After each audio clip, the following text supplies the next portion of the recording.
my God. I don't know what to say. Kung nandito kasi ako ngayon sa St. Luke's, nagpa-check up ako kasi something feels different sa aking body. And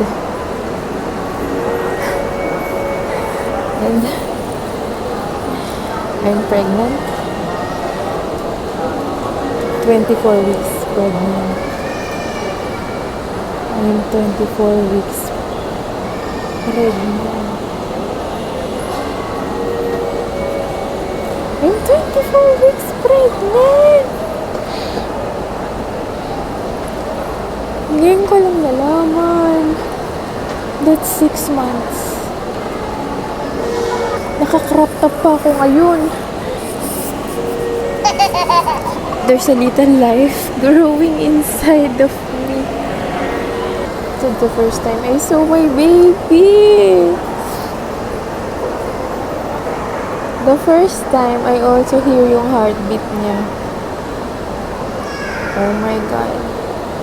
I'm feeling so overwhelmed right now. I'm so overwhelmed.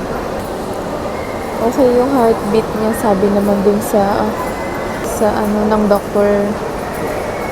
Ayun, healthy naman yung size niya and gano'n. Pero ano pa lang yun yung unang ultrasound. Pero since 24 weeks na yung babe, shucks na. Kaya pala nararamdaman ko in my tummy parang something na may sumisipa pala. Something na parang may butterflies on my tummy. Sabi ko laging masakit. May baby na pala dito sa loob. 6 months, Anthony. 6 months na. 3 months away. Manganganak na ako. Mababaliw na ata ako. Ano gagawin ko? So, nandito ako sa St. Luke's PGC, nag-work ako. Pasok ako for office. And since malapit lang ako nakastay dito sa the flat is in isang tawid lang. Sabi ko pa check up muna ako kasi talagang hindi ko na maintindihan tong nararamdaman ko. Hindi ko na maintindihan yung nararamdaman ko sa tiyan ko, sa likod ko. Dami kong, oh my God.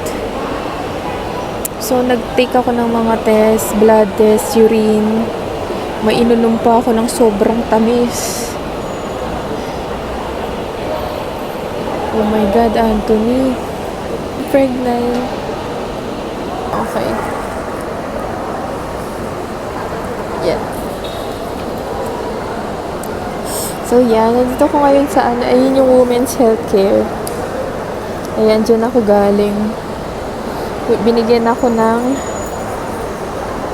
prenatal booklet just to show you our story.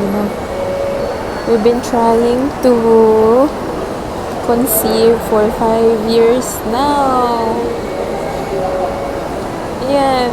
Kung kailan ka nag-stop mag-pen to our little one. Oh my God. We've been praying for you for so long. Please be healthy.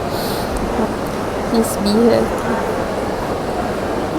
Ayun lang. Thank you, Lord God. Amen. Anthony, I'm gonna surprise you later. Seryoso ba to?